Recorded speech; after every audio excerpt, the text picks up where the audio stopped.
Bienvenue sur Parlons de votre mental, le rendez-vous pour venir booster vos ressources psychologiques et votre mindset en écoutant des invités inspirants chaque semaine. Vous souhaitez être performant dans vos réalisations personnelles, professionnelles, tout en étant bien dans vos baskets? Nos invités de la saison 3 nous partageront comment ils font pour développer leur confiance en eux, leur motivation au quotidien, leurs méthodes pour gérer les échecs, la pression, le stress. Ils témoignent sur leur capacité de résilience et leur détermination pour toujours aller plus loin, plus haut, en restant positif. Abonnez-vous, ce podcast va devenir votre vitamine pour vous doper vous aussi à vous dépasser pour réaliser vos rêves. Et si nous découvrions notre invité du jour? Bonne écoute à toutes et à tous.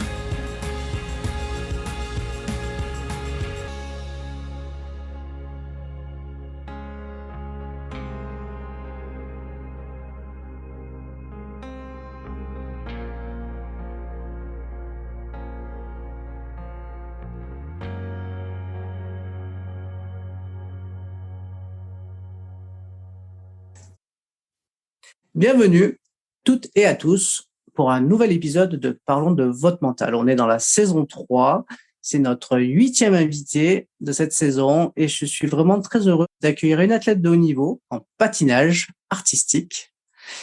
Et on accueille aujourd'hui Maë Bérénice Meïté. Bonjour. Bonjour. Alors, on a décidé que pour aller faire plus court, on irait sur Maë. Exactement. 3 Voilà. lettres, beaucoup plus simples. Alors Maë, comment ça va?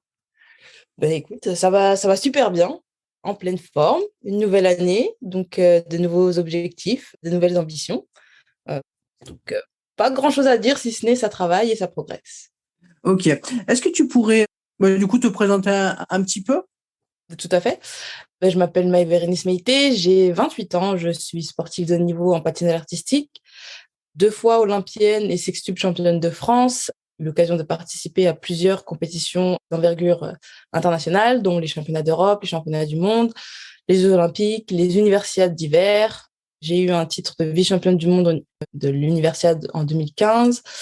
J'étais porte-drapeau de la délégation en 2019. J'ai participé à 10 championnats d'Europe, 6 championnats du monde, plusieurs top 5 aux championnats d'Europe, un top 10 au monde, un top 10 au JO.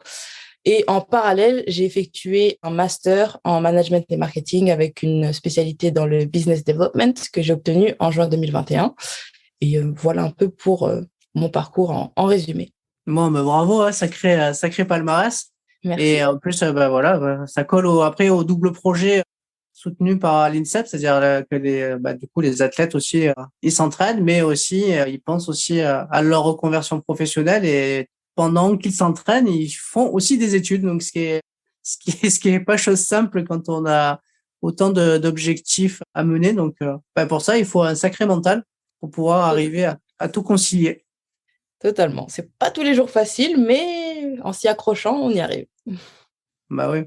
Alors, on va venir introspecter ton mental aujourd'hui, mais avant ça, comme le veut la tradition du podcast, on va commencer par mettre un peu de relief sur ta personnalité avec un petit portrait chinois couplé avec un petit questionnaire de Proust pour venir un petit peu te connaître un petit peu mieux. Et puis après, après avoir fait ce petit warm-up, on rentrera du coup dans la thématique du podcast. Alors, on y va.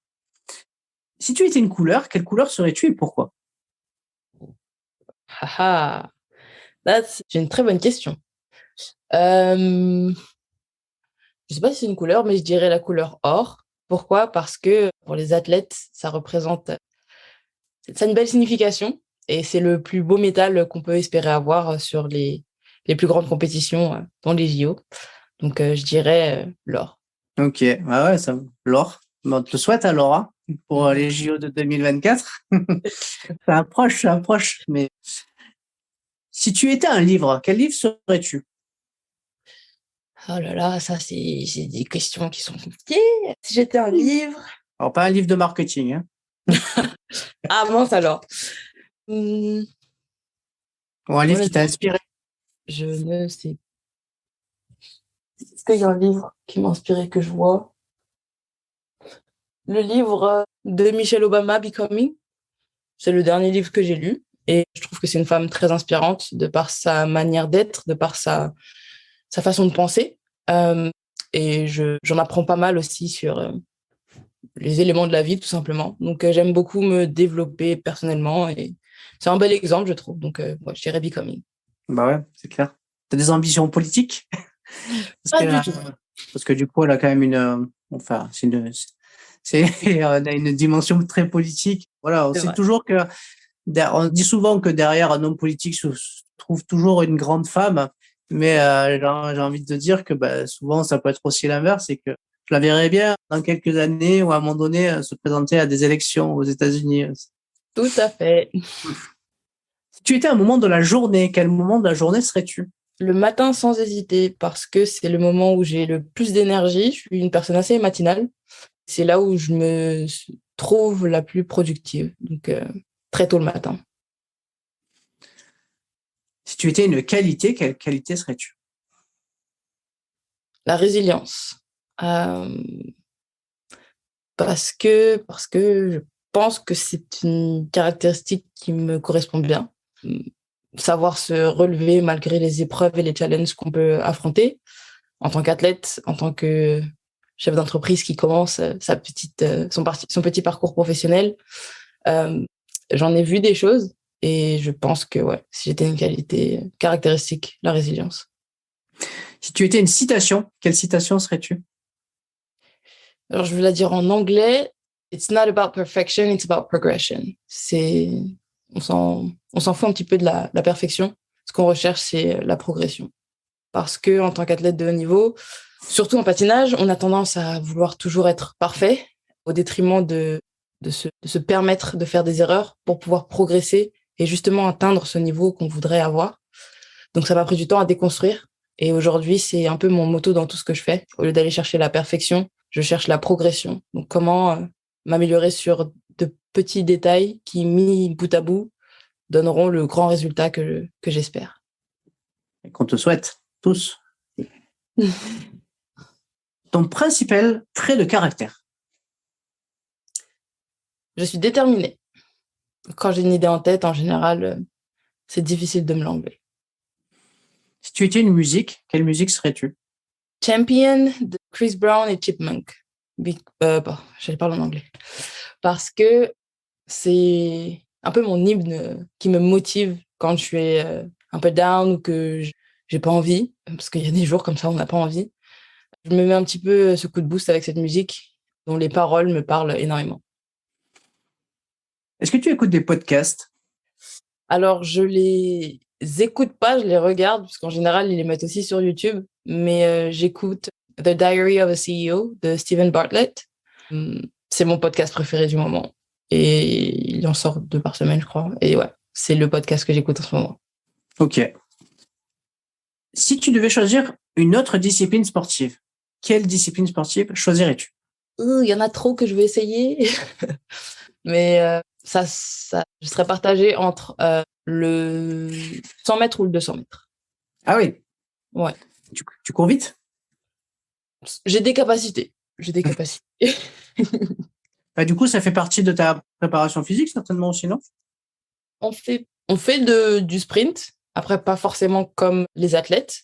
Mais c'est quelque chose que j'aimerais bien tester, justement, la préparation physique des athlètes ou comment ils arrivent à se préparer pour leur saison sportive. Parce que en patinage, on a besoin d'explosivité. Je pense qu'il y a un parallèle à faire entre les athlètes qui font des N notamment, par rapport à l'explosivité, etc., et la préparation qui les mène après pour leur saison. Donc, j'aimerais bien, pourquoi pas, un jour faire un petit stage avec des athlètes. Ça se rapproche aussi de la danse. Ouais, en fait, on se rapproche de beaucoup de disciplines. Ouais, la danse, la gymnastique rythmique, pour cette dimension artistique. Pour le côté, on doit rendre une chorégraphie, entre guillemets, facile et ne pas montrer notre douleur. Alors que faire un programme de 4 minutes avec 12 éléments, voilà, on se doute que c'est pas facile. Mais notre but, c'est justement de faire passer aux juges et au public 4 minutes de bonheur en leur montrant un programme facile. Voilà, il y en a qui souffrent et il y en a qui sourient. Exactement. Mais non, mais c'est vrai, ça se voit pas finalement quand on regarde. Enfin, on peut pas imaginer toute la la difficulté ou enfin on voit que le côté un peu immergé de l'iceberg finalement en fait. On voit pas tous les sacrifices, le travail. Voilà, donc c'est 4 minutes de prestation, mais au final c'est 4 ans d'entraînement quoi.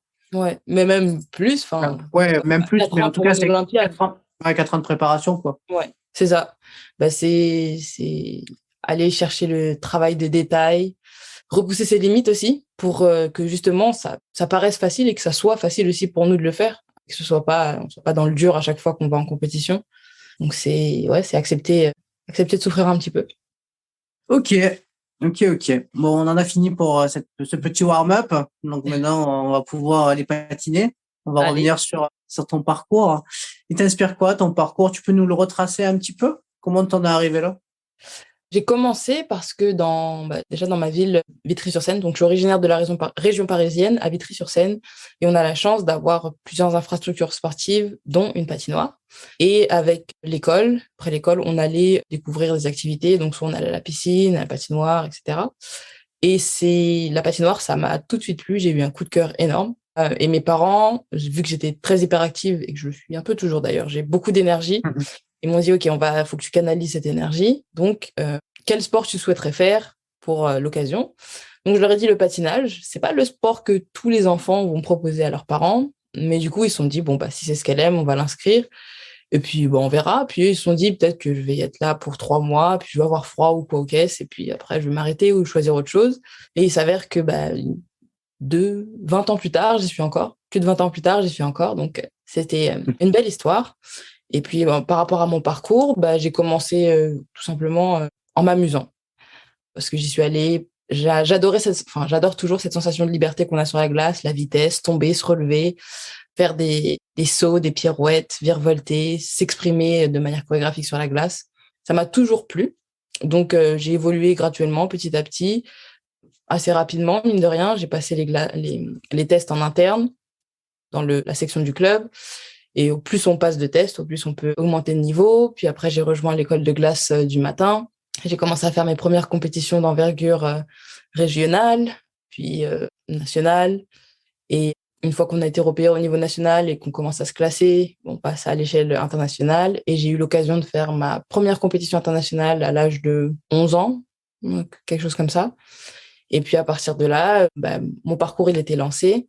Quand j'étais plus jeune, j'ai toujours patiné dans 2 catégories. Donc du coup, j'étais dans ma catégorie et j'étais surclassée dans la catégorie du dessus. Et c'est comme ça que j'ai évolué depuis la catégorie à venir, donc c'est à partir de 8 ans, jusqu'en senior, où on y est à partir de 17, 18 ans en général. Mais moi, je suis passée senior, je pense j'avais 12, 13 ans, 14 ans, non, un peu plus. Peut-être 14 ans, 14 ou 15 ans. Et donc, depuis je m'exprime en senior. Et sur la scène internationale, j'ai commencé à représenter la France en senior à l'âge de 16 ans. Ah ouais, ça fait un sacré parcours déjà. Ouais. Un sacré parcours. De quoi es-tu le plus satisfaite avec le recul? De tout ce que j'ai pu faire, de toutes les compétitions auxquelles j'ai pu aller, du fait que j'ai réussi à être la leader de la catégorie féminine française pendant des années, du fait que j'ai réussi à remettre la catégorie féminine française sur la scène internationale, notamment aux Europes, au monde et aux JO. Parce que avant moi, ça faisait un petit moment qu'il n'y avait pas eu de top 10, de top 5, de qualification aux Jeux olympiques. Le fait d'avoir contribué au rayonnement du pays à l'échelle internationale aussi, d'avoir eu la confiance de la délégation pour que je sois leur porte-drapeau, d'avoir participé aux Jeux olympiques, tout simplement des expériences uniques et indescriptibles, et de m'être relevé à chaque fois que le combat paraissait assez difficile et de ne jamais avoir baissé les bras. Ça en fait des choses. Ouais. Ça en fait pas mal de choses. Si je te dis rendre possible l'impossible, est-ce que cette phrase, elle fait écho à ton parcours? Totalement. Surtout ces derniers mois, cette dernière année, parce qu'en mars 2021, je me suis fait une rupture du tendon d'Achille lors de la qualification olympique pour les Jeux de 2022, du coup. Et 28 ans, quand je me suis blessée, j'avais 26 ans. 26 ans en patinage, ça commence à faire un peu vieux, sachant que la moyenne d'âge, elle tourne plus autour de 18 ans. et que le pic, il est assez jeune en patinage. Donc, du coup, je sais que beaucoup pensaient que je ne reviendrais pas à la compétition parce que c'est pas une blessure dont on revient facilement notamment en patinage. Et il y avait peu d'espoir pour les gens que je revienne à mon meilleur niveau. Et comme je l'ai dit, impossible, ça fait pas partie de mon vocabulaire. Et je ne voulais pas rester sur une telle fin, même si je ne devais pas reprendre pour plusieurs saisons sportives. Je n'allais pas rester sur une chute au championnat du monde où je me fais une rupture du tendon d'Achille. Donc j'ai décidé de revenir. C'était long, fastidieux, ça demandait beaucoup de patience, mais ça commence à porter ses fruits. Et surtout, je reviens à mon niveau compétitif international, ce qui veut dire que même à 28 ans, quand on a la volonté, après une rupture du tendon d'Achille, c'est possible et c'est pas fini. Ah bah oui, oui. Bah, j'ai eu une rupture du tendon d'Achille en faisant du tennis, moi. Bah du coup, ouais, c'est sûr que pour revenir, c'est un long. Bah déjà, c'est un long travail de comment dire ça, de prendre sur soi parce que du coup, il y a une période où on peut rien faire, ou alors se nourrir intellectuellement, éventuellement, ou travailler différemment. Exactement. Et ensuite, il y a toute la partie rééducation qui est super longue et qu'il faut pas négliger parce que bah, le tendon, pour retrouver son élasticité, parce que ça, en fait, on a vite un bout de bois, on a l'impression d'avoir un bout de bois, et puis du coup, il faut réapprendre à l'utiliser et tout ça. Et c'est donc je te tire mon chapeau parce que c'est pas facile et puis du coup, bah, je compatis parce que quand on l'a vécu, on comprend mieux. Ouais, exactement. Et, ouais, ouais, et puis du coup, c'est assez particulier hein, quand on vit une rupture du tendon d'Achille. Moi, par exemple, quand je l'ai vécu, en fait, j'étais en train de faire un match de tennis en tournoi et j'ai cru que sur le terrain d'à côté, quelqu'un m'avait envoyé une balle dessus sur le pied. Ah Et oui. en fait, c'est mon. Bah, du coup, le tendon, en fait, il a pété, mais j'ai cru qu'on m'avait envoyé une balle, en fait. Moi, c'est un peu pareil. J'ai cru que mes lacets de patin s'étaient défaits. J'ai pas compris que mon tendon en fait avait lâché. Donc du coup, j'ai cherché à continuer de patiner, mais mon pied m'a dit bah non. Mais ouais, c'est intéressant comme blessure. Ouais, ouais, une sacrée blessure. Ok. Alors, on va parler mental. On va revenir dessus. Si tu devais définir ce mot, le mot mental, ça serait quoi ta définition à toi, Maë? C'est la capacité que l'on a à Hmm. C'est la capacité cognitive qu'on a surmonter des épreuves, des challenges et performer sous pression, je dirais. Ok. Et si tu devais décrire une personne, si tu devais la décrire, une personne qui a un bon mental, tu la décrirais comment, cette personne? C'est une personne qui a la capacité de prendre du recul sur ses performances, de les analyser, de les comprendre. C'est une personne aussi qui se connaît, qui sait comment repousser ses limites et quand. Et c'est surtout une personne qui a une vision et qui sait où elle va, qui sait pourquoi elle emprunte ce chemin et qui a une vision claire du processus par lequel elle va devoir passer. Ok. Alors, toi, en tant qu'athlète, comment tu te prépares mentalement? Alors, mentalement, déjà, je suis accompagnée par justement un psychologue du sport. Et la façon dont je me prépare, il y a plusieurs choses. Ça passe par ma préparation physique aussi. Mentalement, je me sens plus sereine si je sais que physiquement, j'ai fait le travail qu'il fallait à l'entraînement. Donc, du coup, ça va passer par une planification méticuleuse de mes entraînements, à savoir comment je me prépare, pourquoi je me prépare, quels vont être les éléments que je vais mettre dans mes programmes, etc., la quantité que je vais devoir faire. Et pour m'aider à ça, justement, j'ai créé un outil digital que j'ai appelé le IC Planner, où ben là, je vais faire toute ma préparation de la saison. Je vais pouvoir traquer mes performances, je vais pouvoir traquer mon humeur, tous les facteurs en fait qui vont pouvoir jouer ou qui vont pouvoir influencer ma préparation d'une manière ou d'une autre. Pour moi, ça, c'est quelque chose qui m'aide énormément parce que du coup, c'est concret, je vois ce que je fais, j'ai une visibilité sur ce que je dois faire, ce qui me reste à accomplir. Et je me donne des objectifs dans le sens où je vais me dire, bon, bah, à cette compétition, je veux pouvoir faire tels éléments, etc. Donc, quelles sont les choses que je vais devoir mettre en place pour pouvoir arriver à ce niveau de performance? Et c'est comme ça que j'arrive à avancer et mentalement être plus sereine parce que du coup, je sais que mon corps a la mémoire musculaire nécessaire pour pouvoir faire le travail sous pression. Et maintenant, c'est juste à moi de faire confiance à tout ce travail qui a été fait et de profiter du moment parce que bon, on fait ça quand même pour profiter, pour se faire plaisir.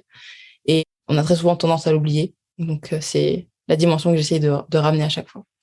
Ok, ok. On va parler de confiance.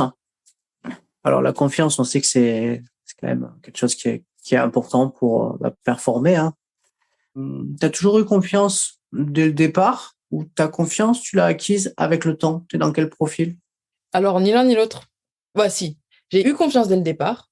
Et puis, le problème que j'ai rencontré, c'est que quand j'étais plus jeune, gagner, entre guillemets, c'était facile dans le sens où j'avais des aptitudes physiques que d'autres filles n'avaient pas. Et du coup, je savais qu'il me fallait juste faire mon travail par rapport aux éléments techniques que je présentais pour pouvoir soit gagner la compétition, soit être parmi le top des patineuses. Et j'ai commencé à perdre ma confiance en moi quand la concurrence est arrivée et que je ne savais pas comment gérer la concurrence. Et ça, c'est quelque chose qu'on n'apprend pas forcément ou qu'on apprend sur le tas. Parce que la concurrence, on peut le voir comme quelque chose de négatif, en tout cas négatif. En tout cas, moi, c'est la façon dont je l'ai ressenti. J'ai ressenti de la peur, du coup, la peur de la confrontation, au lieu de m'en servir comme moteur et comme essence justement pour aller chercher ces éléments et ces détails qui vont me différencier des autres et qui vont me permettre de pouvoir aller chercher cette première place. J'étais plus dans une démarche où je voyais que à niveau égal, j'avais peur parce que je me suis dit, vu qu'on a le même niveau, je sais pas comment je peux gagner maintenant. C'était une approche, jeune, je sais pas. Mais du coup, ça m'a pris beaucoup de temps pour comprendre qu'en fait, si je développe mon avantage concurrentiel et que je me focus sur moi et pas sur les autres, ça va m'aider reprendre et regagner cette confiance en moi. Et c'est donc le travail que j'ai fait sur ces 3 dernières années, à savoir avoir un objectif précis en tête, à me concentrer sur ma progression, peu importe les résultats que j'ai eus. C'est notamment la vision que j'ai maintenant que j'ai repris la compétition après la blessure. C'est ma progression personnelle, c'est moi contre moi-même, c'est pas moi contre les autres. Et du coup, ça me permet de regagner cette confiance, ça m'a permis de regagner cette confiance et d'aborder mes compétitions et ma carrière sportive de manière totalement différente. Ok, je comprends. Du coup, ça a un rapport avec une question que je pose souvent, c'est sur le regard des autres, en fait. Du coup, comment tu as réussi à t'extirper un petit peu de ce regard? Parce que finalement, il y a quand même le regard des jurys, le regard des entraîneurs souvent, le regard des gens qui regardent, qui sont là. Enfin voilà, il y a quand même beaucoup de gens qui regardent. Du coup, comment on fait quand on est patineuse pour essayer quand même de s'extirper un peu de tout ça pour pouvoir rester focus sur soi, sur son travail? C'est en devenant un peu le PDG de sa carrière sportive, j'ai envie de dire. Parce que pendant très longtemps, j'ai patiné pour mon plaisir personnel quand même, mais je voulais rendre fier mon pays, ma fédération, mon père, ma mère, parce que je sais que c'est du sacrifice, c'est du temps, c'est de l'argent, c'est voilà, c'est ça.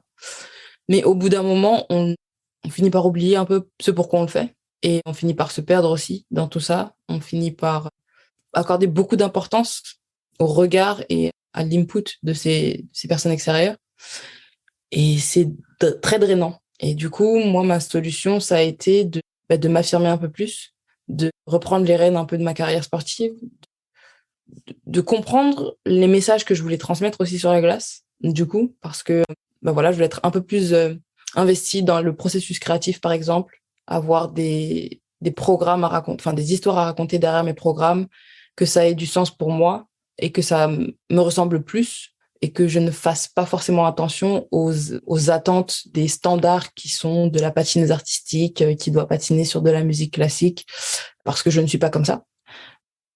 Physiquement, je ne ressens pas du tout à la patineuse standard. Et j'avais juste envie de m'exprimer à ma manière, tout simplement. Donc, du coup, c'est passé par un petit peu de rébellion, entre guillemets, où j'ai arrêté de dire oui à tout et je disais oui à ce avec quoi je résonnais le plus. J'ai constitué une équipe aussi autour de moi qui comprend mon approche et ma vision et qui m'accompagne dans ce cheminement et qui est prête à me suivre et qui croit en ce projet. Et voilà, ça passe par aussi, on grandit aussi. Avec l'âge, je pense qu'on s'affirme un peu plus, on prend de la maturité. Et il y a toute la partie préparation mentale qui a joué énormément parce que dans le patinage, notamment, on est beaucoup jugé sur notre physique. Il y a une grosse pression psychologique qui est mise sur ce point. Et là, le préparateur mental qui m'a accompagné, il a fait un très, très bon travail pour me redonner la confiance et comprendre que mes performances n'allaient pas dépendre que de ça. Et je me suis aussi éduquée sur la matière pour comprendre ce qu'il fallait que je mette en place dans mon système d'entraînement pour ne pas retomber dans ces fléaux qui peuvent être assez dramatiques, peuvent entraîner des troubles, des maladies qui vont au-delà de la scène compétitive.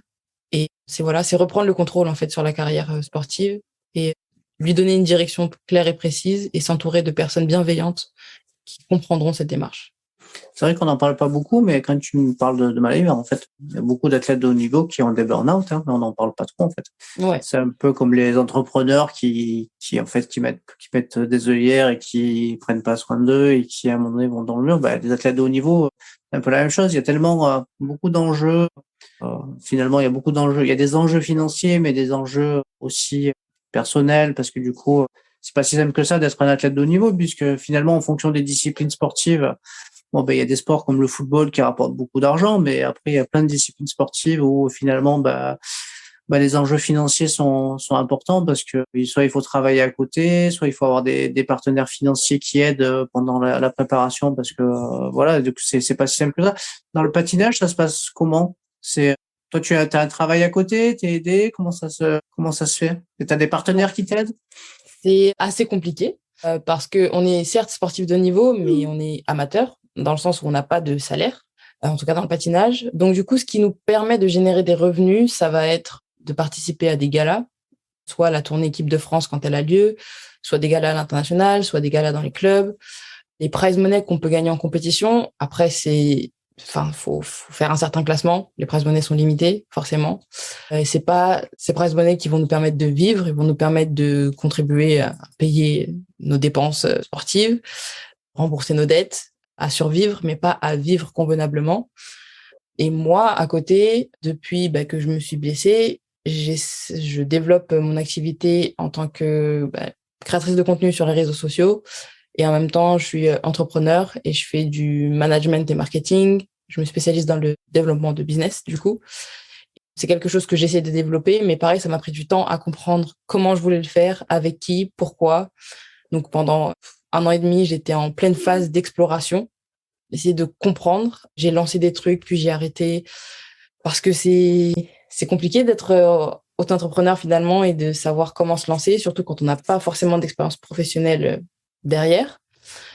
Mais je sais qu'il y a aussi d'autres moyens qui sont mis en place. Il y a les contrats CIP, mais ça dépend de si on est sur les listes de sportifs de haut niveau. Tout le monde n'y a pas forcément accès, mais certains en ont accès. Et je suis notamment accompagnée par des partenaires sans qui je pense que je n'aurais pas pu reprendre le patin cette année. Notamment, il y a l'entreprise Pierreval qui m'a accompagnée déjà dans le passé et qui m'accompagne, qui me fait confiance pour ce nouveau défi que je me suis lancé.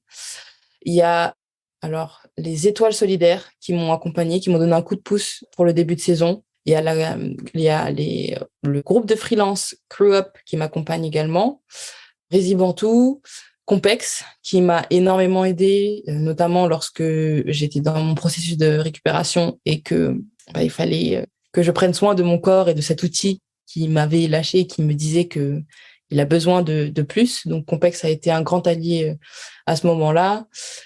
Je vais signer un partenariat avec Eona aussi. Donc voilà, j'essaie de m'entourer de personnes. C'est pas facile, mais je ne suis pas à plaindre. Mais je suis encore à la recherche de partenaires et de sponsors. Et puis, j'essaye aussi d'utiliser les réseaux parce que je sais que c'est un moyen qui peut nous permettre de monétiser notre image de marque. Ouais, c'est ce que j'allais dire. Du coup, s'il y a dans les auditeurs, des chefs d'entreprise qui voudraient participer à ton projet, ils pourront se manifester. On donnera tes coordonnées à la fin de l'épisode. Avec grand plaisir. Alors, on va parler un petit peu de motivation. Quand on est athlète, du coup, c'est souvent redondant les entraînements. On est dans des schémas qui se répètent. Comment tu fais pour toujours être motivé? Alors déjà, on n'est pas toujours motivé. Je tiens à dire ça. Il y a des jours où on n'a extrêmement pas envie, mais moi, c'est les jours qui m'intéressent le plus, en fait. Les jours où ça va pas forcément, où je suis pas motivée, où j'ai mal. Parce que quand ça va, je sais que ça va rouler en général. Il y a pas trop de soucis. Mais je sais que quand j'ai pas envie, que ça va pas comme je veux, c'est là où je grandis le plus et c'est là où j'en apprends le plus, je me perfectionne plus. Donc du coup, moi, c'est comme ça que je l'approche. Des fois, j'ai pas envie, mais j'ai toujours un vision board qui est dans ma chambre, donc qui me rappelle ce pourquoi j'ai commencé cette aventure. Je mets des éléments un peu partout qui me rappellent pourquoi j'ai voulu commencer, parce que des fois, on peut oublier ou on peut se dire, bah, ça ne va pas comme je veux, j'ai pas eu les résultats que je voulais, j'ai fait trop de sacrifices, c'est trop dur, j'arrête. Puis après, je me souviens pourquoi j'ai commencé et ça me donne un petit coup de boost. Et voilà, c'est tout simplement se repousser ses limites, savoir créer cette. C'est même pas de la motivation, c'est de la discipline. C'est savoir être discipliné quand la motivation n'est plus là. La discipline prend le dessus, c'est-à-dire que le corps sait quoi faire, pourquoi il le fait. Et ça va être un peu robotique, si je peux dire. C'est, voilà, je sais que j'ai l'habitude de faire ça. Le lundi, je fais ma séance sur glace, hors glace et préparation physique. Bon, bah, on va suivre le protocole. Et c'est juste, ouais, suivre le protocole, tout simplement. Ok. Est-ce que, selon toi, il faut avoir un plan pour réussir? Ben, pour moi, je fais le parallèle entre un athlète et une entreprise. En général, les entreprises à succès, elles ont créé un business plan. Business plan, on a une visibilité sur les années à venir. Ça donne une ligne directrice, au moins de ce vers quoi on veut tendre et des performances qu'on veut avoir. Entre le plan qu'on a mis en place et le plan qui va se passer dans la vraie vie, il y a toujours un décalage forcément parce qu'on ne peut pas anticiper les actions futures, mais au moins on a toujours la ligne conductrice qui nous permettra de pas perdre pied et de savoir ce vers quoi on va. Donc pour moi, oui, pour réussir, c'est quand même plus efficace d'avoir un plan d'action. Ça nous permet de pas nous perdre, ça nous permet d'être discipliné, comme on disait avant, par rapport à la motivation, etc. Quand on a un plan d'action, ça aide quand même. Euh, et surtout, la plupart des grands champions, en tout cas que j'ai vus, je sais qu'ils avaient des plans d'action mis en place. Ouais, après, du coup, il peut y avoir comment dire, il y a une modélisation en plan, et puis après, il peut y avoir des remédiations, parce que finalement, quand tu t'es blessé, bah, finalement, ton plan, il a dû être modifié. Exactement. Mais c'est ça aussi, c'est les aléas de la vie. Savoir rebondir, savoir s'adapter, savoir modifier, comprendre aussi pourquoi ça s'est passé dans le plan, parce que c'est ça l'important. Comprendre ce qui s'est passé et comprendre les choses à mettre en place pour que, un, ça ne se reproduise plus. Bon, du moins, on essaie de le prévenir au maximum et voir comment on peut revenir et s'améliorer par la suite. Est-ce que tu penses que ta blessure, parce que je pense à ça, elle a fait de toi finalement une meilleure athlète aujourd'hui qu'avant la blessure? Totalement. Parce que je pense que, enfin, moi je dis tout arrive pour une raison. Je suis très croyante. Donc je me suis dit, si c'est arrivé, c'est que il y avait un plan d'action derrière. Et bah, comme on l'a dit, il y avait une période de convalescence où j'étais alitée. Donc du coup, j'en ai profité pour écrire mon mémoire de master. Et le thème, c'était le management et la performance sportive, une dichotomie culturelle. Et j'ai voulu étudier le cas de ma fédération sportive parce que en tant qu'athlète, il y avait beaucoup de dysfonctionnements que je voyais ou qu'on subissait. Et je voulais le comprendre d'un point de vue managérial. Où étaient les points de disruption? Qu'est-ce qui se passe en fait quand on manage une fédération? Comment le système est construit et pourquoi il est construit de cette façon? Et prenant cette approche, du coup, ça m'a redonné la passion que j'avais perdue pour le patinage. Donc, c'est ça qui m'a dit, c'est ça qui m'a fait comprendre que, OK, je voulais reprendre ma carrière après, enfin, je voulais reprendre la scène compétitive. Et surtout, ça m'a permis de mettre en place un vrai plan d'action qui me mènerait à mon objectif final et pas de mettre des goals, enfin, des petits objectifs en fonction de mon état de forme maintenant, mais de me projeter là où je veux être dans 4 ans et de venir mettre en place un plan d'action en conséquence de ce que je veux faire par la suite. Donc, du coup, ça m'a ouvert un champ complètement différent. Ouais. Et ça fait de moi une athlète. Ouais, j'ai pas la même approche qu'il y a 2 ans. Ok. On va parler de la gestion des émotions. Donc, je suppose que quand tu patines, du coup, il n'y a pas beaucoup de temps, mais du coup, il y a de forts enjeux, divers enjeux. Mais en tout cas, ça va, comment dire, engendrer peut-être un peu de pression, un peu de stress. Et du coup, quand on est athlète en patinage artistique, comment on gère cette pression? Quels outils tu utilises pour pouvoir aller patiner en étant sereine? Moi, j'ai beaucoup d'expérience. Donc déjà, je me base sur mon expérience énormément. Mes entraînements aussi, le fait de savoir que j'ai effectué la préparation qu'il fallait, du coup, ça me permet d'arriver de manière plus sereine aux compétitions et de me dire, bon, bah, maintenant, j'ai juste à faire ce que je sais faire. J'ai pas besoin de faire plus ou moins. Je fais ce que je fais tous les jours. Et puis, cette dimension où je suis là pour m'amuser aussi. Je ne pense pas, il faut que je sois première, il faut que je fasse tant de points, mais plus, comment je peux procurer de l'émotion au public, comment je peux emporter les juges dans mon monde, comment je peux leur raconter mon histoire. Bon, c'est comme ça que j'approche les compétitions maintenant. Et ça a porté ses fruits parce qu'au Grand Prix de France, par exemple, j'étais la première française et j'ai fait mon meilleur score, très proche de mon meilleur score de all time que j'ai fait de toute ma vie. Parce que justement, j'avais cette approche. J'étais très, très sereine. Ouais, une fois qu'on a fait le travail, de toute façon, il y a juste à se faire confiance. Et les compétitions avant cette compétition m'ont permis de construire cette confiance, de comprendre comment mon corps réagissait, de comprendre à quoi il était sensible ou sujet quand j'avais pas forcément confiance. Qu'est-ce qui pouvait être un élément déclencheur d'erreur dans mes programmes. Donc, j'ai appris de ça pour pouvoir arriver à ce point où je suis sereine quand je rentre sur la glace. Sur le plan de la concentration, donc du coup, tu es focus pendant le temps du programme, 4 minutes de manière intense. Comment tu as appris à optimiser cette concentration? C'est de l'entraînement, ou est-ce que tu utilises des outils pour vraiment être focus encore plus? Plus l'entraînement. Et à chaque fois que je rentre dans le programme, je vais élément par élément. J'essaye d'être présente là tout de suite maintenant. Pas une seconde après parce que je dois penser au saut ou pas une seconde avant si jamais il y a eu une petite erreur ou quoi qu'est-ce. Je suis présente là tout de suite maintenant. Donc, ça change tout en fait. Parce que du coup, je suis consciente de mes mouvements, je suis consciente de où je suis, où je me trouve, de ce que je fais. Et ça passe tellement vite finalement parce que je profite de chaque instant, de chaque petite seconde, de chaque mouvement de doigt, de chaque intensité. Ok. Alors, une dernière question, elle va te plaire, celle-là. Enfin, non, presque, il y en a encore deux. Il paraît que pour avoir une force mentale, il ne faut rien lâcher. Qu'est-ce que tu en penses? Pour avoir une vraie force mentale, il faut savoir quand lâcher, j'ai envie de dire. Parce que des fois, en tant que sportif, on nous demande de repousser nos limites. Donc, c'est ce qu'on fait tous les jours. Et des fois, il faut savoir quand dire stop. Il faut savoir quand dire non, là, j'ai besoin de repos. Non, là, j'ai besoin de ça. Là, non, ça ne rentre pas dans le cadre de ma préparation. Ça ne va pas avec ce que je fais d'habitude. Mon corps non, je le sens pas avec mon corps. Pour moi, la vraie force mentale, c'est ça. Parce que c'est très facile de faire ce qu'on nous dit, de repousser nos limites. C'est ce qu'on fait tous les jours.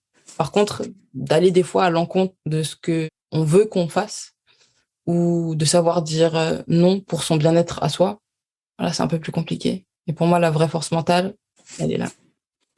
Et du coup, ça amène quand même à je trouve qu'il est important, hein, puisque du coup, moi, j'ai beaucoup entraîné aussi, mais au tennis, mais peut-être dans une vraie relation entraîneur-entraîné pour pouvoir exprimer très clairement ses besoins, parce que finalement, quand tu es entraîneur de haut niveau, tu vas chercher à repousser les limites de la personne que tu entraînes, parce que pour optimiser sa performance, pour inculquer la rigueur, la discipline, voilà, parce qu'on sait que de toute manière, il y a peu d'élus au bout. Et que sans travail, sans persévérance, voilà, on n'aura rien. Il y a pas de, enfin, je sais pas, je connais pas la recette magique, mais en tout cas, il faut du travail, de la persévérance, avoir une vision, cultiver, du coup, comme tu disais, la résilience. Et puis voilà, chaque jour, chaque jour, chaque jour, chaque jour. Ouais. Mais du coup, ça nécessite aussi cette relation qui est importante de pouvoir exprimer son besoin à un moment T. S'il faut se reposer, comme tu dis, il vaut mieux se reposer pour être plus à même de bien s'entraîner le lendemain plutôt que de s'entraîner fatigué, ne pas écouter ses besoins et se blesser finalement. Exactement. C'est sûr qu'il faut avoir l'écosystème autour de soi qui puisse permettre ce type d'échange et de dialogue. Après, je dis ça aussi, je suis beaucoup plus mature que je n'ai pu l'être à 16 ans. À 16 ans, c'est pas la réflexion que je disais. À 16 ans, on me dit, je fais. La question ne se pose pas et c'est aussi ça qui m'a forgé. Mais plus on grandit, plus il est important de savoir quand c'est de la fatigue sur laquelle on peut repousser et quand c'est de la fatigue sur laquelle si on pousse, on va tout casser. Et ça, c'est des choses qu'on apprend avec le temps, bien évidemment. Et c'est pas pour les personnes qui sont partisanes du moindre effort. Parce que du coup, ils vont prendre ça comme une excuse et dire, bon, bah, aujourd'hui, non, je peux pas, je suis fatigué. Oui, si t'es fatigué, mais que tu sais que tu peux pousser, ok, pousse. Si t'es fatigué et tu sens que si tu sautes, tu vas, comme Simone Biles aux Jeux Olympiques qui a dit, bah, non, moi, je veux pas faire la finale parce que si je saute, il y a des risques que je me fracasse la nuque. Ok, là, on peut temporiser. Donc, c'est trouver ce bon équilibre qui est important. Ouais, c'est ça. Mais ça nécessite quand même une réflexion sur. Tu disais que bah du coup c'était quand même en patinage artistique les compétitifs c'était quand même relativement jeune, mais je pense que du coup ça nécessite quand même une éducation, de laisser s'exprimer tout en voilà en faisant la part des choses comme tu dis, mais de le faire tôt quand même parce que du coup c'est important parce que finalement tu disais que bah, quand tu avais 16 ans tu l'aurais pas dit donc finalement tu vois ça met un peu en réflexion un petit peu le truc.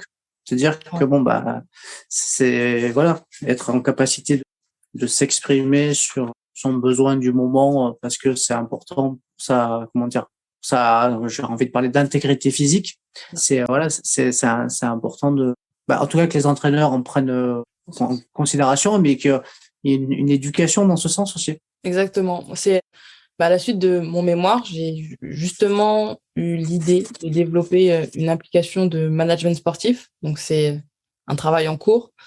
Et ça, c'est un des aspects que je veux absolument mettre en place dans la structure d'entraînement. C'est l'aspect où on va développer le mindset de l'athlète dès le plus jeune âge et pas attendre qu'on arrive à 16, 17 ans pour vouloir changer des habitudes qui sont assez difficiles à changer, pour pouvoir changer l'approche haute performance, etc. Et pour pouvoir créer aussi des environnements plus sains, justement, en commençant à installer dès le plus jeune âge ce cercle, cette safe space, en gros, où ils pourront comprendre ce que ça veut dire repousser ses limites, savoir quand il faut repousser ses limites pour progresser et savoir quand il faut peut-être lever un peu le pied, se régénérer pour repartir encore plus fort. Ça, c'est des choses, bon, on l'apprend avec l'expérience, mais c'est aussi si on est dans un cadre qui est opportun, comprendre cette manière d'avancer. Je pense que ça peut permettre aussi la longévité dans certains sports, notamment dans le patin ou la gym ou des sports où on pique très tôt. Et puis après, on finit un peu cassé de partout, etc. Alors que s'il y avait peut-être cette approche un peu plus pensée, méticuleuse et travaillée, peut-être qu'aussi que ça changerait les données statistiques et la longévité des carrières de beaucoup d'athlètes. Oui, tu as raison. Après, si on prend la systémie de la performance, où on vient du coup mêler les différents domaines que sont le physique, le technique, enfin voilà, la dimension psychologique, tout ça, je pense que dès le plus jeune âge, il faut avoir une éducation. C'est-à-dire que si on l'apprend tôt, bah c'est comme la technique. Plus tu l'apprends tôt, bah plus comment dire, elle va être greffée en toi. Tu vas savoir la faire. C'est comme tu apprends à faire du vélo. Bah, voilà, le mental, c'est un peu la même chose. C'est-à-dire, c'est un muscle que tu entraînes, c'est des habitudes que tu prends. Et du coup, je pense que c'est quelque chose qu'il faut intégrer dès le départ, en fait. Comment on fait Exactement. pour... Voilà, c'est comment on va faire en sorte que les exercices qu'on va faire vont permettre de développer la confiance en soi, par exemple. Donc, du coup, en mettant un système de, je sais pas moi, de progressivité dans la réussite pour pouvoir grader sa confiance, etc., etc. Mais c'est essentiel, je pense. Et quel que soit le sport et la discipline, hein, je Oui. pense que c'est quelque chose qui est important à mettre en place dans tous les sports, quoi. Ouais, et ce qui est le plus important, je trouve, c'est qu'on veut des médailles, mais le problème, c'est qu'on n'a pas forcément les structures qui sont adaptées pour pouvoir faire grandir cet aspect de haute performance. Ou alors, on va miser que sur les potentiels médaillés et médaillables, le développement d'une certaine façon, et on va oublier la partie du milieu, où c'est là où il y a le plus de potentiel finalement, qui n'ont pas forcément eu ces bases dont on aurait besoin pour aller atteindre la sphère de haute performance et qui n'ont pas forcément les moyens pour se permettre de s'entourer de personnes qui vont les emmener dans la sphère de haute performance. Et je me dis que si les systèmes sont pensés dès le départ, dès les clubs, les tout petits clubs, dès le début, même si c'est pour du loisir, mais commencer à planter les graines comme ça, sans qu'ils s'en rendent compte forcément. Ça peut rester ludique, ça peut rester du loisir, mais commencer à instiller ces graines et les faire grandir et les nourrir au fur et à mesure que les athlètes grandissent dans leur parcours sportif. Je pense qu'on verrait aussi une plus grande différence dans les résultats. Ouais, je pense que tu as raison. Après, c'est vrai que on est pas mal sur des systèmes de détection dès le plus jeune âge. Et après, du coup, ceux qui ont eu la chance, en tout cas, d'être détectés jeunes, continuent à être suivis. Donc, forcément, bénéficient d'une infrastructure et d'un accompagnement qui permet, du coup, d'accès vers le haut niveau. Mais c'est vrai que si tu démarres un petit peu en décalage, ça peut être plus compliqué selon les sports. C'est ça. Et c'est là où j'aimerais bien arriver à trouver une solution qui permettra de donner une chance à tout le monde finalement, peu importe l'âge auquel ils vont commencer. Oui, parce qu'après, l'objectif, c'est d'atteindre son plus haut son plus haut niveau de performance à soi, finalement. Après, si c'est très, très haut, tant mieux, mais si, voilà, mais non, mais t'as raison. C'est un vaste sujet, hein, qui est passionnant mais qui remet un peu en cause certaines manières de fonctionner. C'est ça. On va challenger un petit peu, mais c'est bien aussi pour qu'on arrive à progresser. Parce que c'est quand même l'objectif, qu'on fasse rayonner notre pays à l'échelle internationale. Ouais. Si on peut trouver les solutions pourquoi pas. C'est sûr. Après, ça demande aussi une motivation. Alors moi, tu vois, quand j'entraînais, j'ai toujours voulu n'être jamais être en retard par rapport à mes athlètes et de toujours savoir où j'allais. En fait, en gros, comprendre le chemin d'accessibilité vers le haut niveau pour toujours être au moment où l'athlète arrive à une étape, toujours être en capacité de l'accompagner et même d'envisager, de toujours être, tu vois, avoir un temps d'avance pour pouvoir toujours continuer à le faire progresser. Et je pense que c'est un peu ça quand t'es entraîneur, c'est d'être un peu ingénieur de l'entraînement et de la performance pour pouvoir toujours être en capacité d'accompagner ton athlète avec les progrès technologiques qui existent, avec les progrès scientifiques et et de la médecine qui existent, tout ce qui va pouvoir venir un petit peu aider, quoi. Mais après, ça demande aussi, un intérêt personnel quand tu es entraîneur toi aussi d'être ton propre athlète finalement pour pouvoir te surpasser dans ta conception de l'entraînement parce que finalement c'est toi, ça, t'as un peu tu fabriques un petit peu tes entraînements pour pouvoir amener à des résultats. Donc, tu peux pas les fabriquer, il y a des gens qui ont des super recettes pour prendre des techniques ou des trucs comme ça. Mais après, tout ce qui est de l'ordre physiologique, tout ce qui est de l'ordre un petit peu plus scientifique, ça s'apprend, ça s'invente pas, quoi. Exactement. Ok. Allez, dernière petite question. Allez. Et après, du coup, on clôturera l'épisode. Et elle va te parler, je pense. Est-ce que tu penses qu'il faut apprendre à supporter la douleur pour progresser? Oui. Parce que la douleur, elle est nécessaire au progrès. Après, il faut savoir identifier les différents types de douleurs. Parce que comme j'ai dit, il y a des douleurs qui peuvent mener à la blessure si on n'y prête pas attention, ce qu'on a souvent tendance à faire en tant qu'athlète. On se dit, tant que je peux marcher ou que je peux avancer, je continue, je pousse. Et puis, on pousse un peu trop et ça pète. Mais d'un autre côté, quand on est dans la douleur, c'est là où on progresse le plus. En tout cas, moi, je me souviens d'une interview d'Usain Bolt qui disait, quand tout va bien, ok, c'est cool, mais c'est pas ça qui m'intéresse. Et c'est pas là où je sais que je vais progresser. Par contre, quand je suis à l'entraînement, que je sens que mes jambes, elles répondent plus et que je suis à court de souffle ou quoi au caisse, c'est là où l'entraînement il commence réellement. C'est là où je sais que je repousse mes limites. Parce que quand on est dans cette phase de douleur où on se dit je peux plus avancer physiquement, on sent comme si on pouvait plus avancer, mais mentalement, c'est là où il faut se dire ok, accroche-toi un petit peu plus et repousse cette limite, même si on la repousse d'1 millimètre. C'est 1 millimètre de plus que hier, 1 millimètre de moins que demain. Et c'est comme ça qu'on continue de progresser. Et c'est en sortant aussi de sa zone de confort. Parce que si on reste dans le confort, ça veut dire qu'on a pas mal. Et quand on reste dans la zone de confort, on peut perfectionner ce qu'on a déjà. Mais en général, on progresse pas forcément. Alors que quand on est dans cette zone d'inconfort, en général, c'est quand on commence à avoir mal. Et c'est là où on s'ouvre à d'autres horizons. Et on a le plus de chances de progresser. Ok. Écoute, Maë, merci beaucoup pour cette belle interview. Avec grand plaisir. Tu as pu t'exprimer sur différentes thématiques et nous parler un peu de mental et puis la manière dont toi tu vois les choses. Généralement, du coup, je laisse toujours la parole pour clôturer l'épisode. S'il y a quelque chose qui te tient à cœur de laisser comme message à la fin de cet épisode, avant qu'on se quitte, tu as en tout cas la possibilité de le faire. Et si tu veux laisser aussi des différents moyens pour qu'on puisse te joindre, si des potentiels, en tout cas chefs d'entreprise voudraient te contacter pour t'aider dans ton projet, ou si des gens veulent ne serait-ce que te contacter pour échanger avec toi par rapport au patinage artistique ou autre, n'hésite pas à le faire aussi. Ça marche. Et vous pouvez me retrouver sur toutes les plateformes, tous les réseaux sociaux.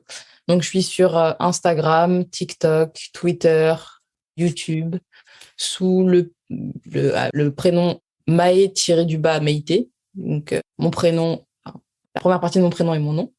Vous pouvez me retrouver aussi sur LinkedIn, sous Maë-Bérénice Meïté. Et si j'ai un mot que je peux vous dire pour la fin de ce podcast, ça serait de toujours croire en vos rêves. Parce que rêver, ça peut paraître fou, ça peut paraître utopique, ça peut paraître impossible pour beaucoup de personnes. Mais si vous croyez en ce que vous faites et vous ne lâchez rien, il n'y a pas de raison que ça n'arrive pas. Et le processus va être juste unique et génial. Donc, ne lâchez rien, même si c'est dur, même si vous êtes seul contre le monde. Allez-y, foncez et faites-vous plaisir parce que c'est essentiel dans la vie. Et croyez en vos rêves et ne lâchez rien. Bon, super. En tout cas, je te souhaite une belle saison sportive et une belle année 2023. Et puis, en espérant te retrouver sur les glaces au JO 2024 avec grand plaisir. Avec une couleur dorée autour du cou. On espère. Merci beaucoup. Merci pour l'invitation. Merci à toi. À très bientôt. Au revoir. À bientôt. Au revoir. Si cet épisode t'a plu, tu peux le partager en me taguant ou en lui laissant 5 étoiles sur Apple Podcast. Tu pourras aussi être tiré au sort pour gagner un test OMSAT pour évaluer tes qualités mentales.